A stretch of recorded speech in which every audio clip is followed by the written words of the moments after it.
বল নাই, এভাবে আর কত চলে? তুই তো 5 বছর হলো একটাও বাচ্চা জন্ম দিতে পারলি না।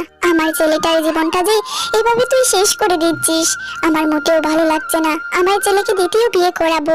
তুই যদি পারিস তোর বোনকে রাজি করিয়ে দে, তোর বোনকেই বিয়ে করাবো। অবশেষে শ্রুতি শোভার কাছে যায় এবং তাকে অনেক বিনয় করে বিয়ের জন্য, কিন্তু শোভা কিছুতেই রাজি হচ্ছিল না। অবশেষে শ্রুতি তাকে পায়ে পর্যন্ত ধরে। শ্রুতি ও শোভা ছিল দুই যমজ বোন, তাদের মা বাবা কেউই ছিল না। দুকুলে তারা দু বোনই ছিল। শোভা অনেক পড়াশোনা জানতো, সে অনেক স্মার্ট ভাবে বড় হয়েছিল, কিন্তু শ্রুতি এসব কিছুই জানতো না। শ্রুতি স্যাক্রিফাইস করেছিল বলেই শোভা আজ এত শিক্ষিত।